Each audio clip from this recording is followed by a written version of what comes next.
Tasty snack with jackfruit seeds. Jackfruit సీడ్స్లో చాలా రకాల హెల్త్ బెనిఫిట్స్ అనేవి ఉన్నాయి.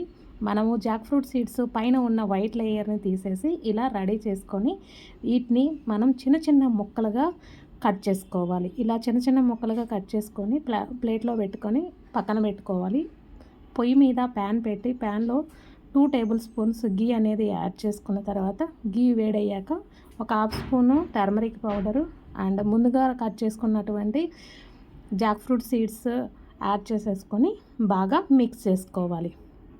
చాలామంది ఫ్రూట్ అనేది తిని దానిలో ఉండే సీడ్ని మాత్రం పడేస్తూ ఉంటారు.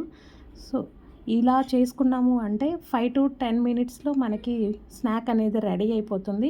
ఇప్పుడు టేస్ట్కి తగినంత సాల్ట్ అనేది యాడ్ చేసేసుకొని బాగా మిక్స్ చేసుకోవాలి. ఇలా 2-3 మినిట్స్ బాగా మంచిగా ఫ్రై అయిన తర్వాత మనము ఈ స్టేజ్లో చిల్లీ పౌడరు, కారం అనేది టేస్ట్కి తగినంత యాడ్ చేసేసుకొని బాగా మిక్స్ చేసుకోవాలి. అంతే, మనకి ఎమ్మి స్నాక్ అనేది రెడీ అయిపోతుంది. చాలా బాగుంటుంది. పిల్లలు పెద్దలు అందరూ ఎంజాయ్ చేస్తారు. మీరు కూడా మీ ఇంట్లో ట్రై చేసి ఎలా వచ్చిందో నాకు కామెంట్ చేయండి. రీల్ నచ్చితే లైక్ చేయండి, షేర్ చేయండి. Thank you.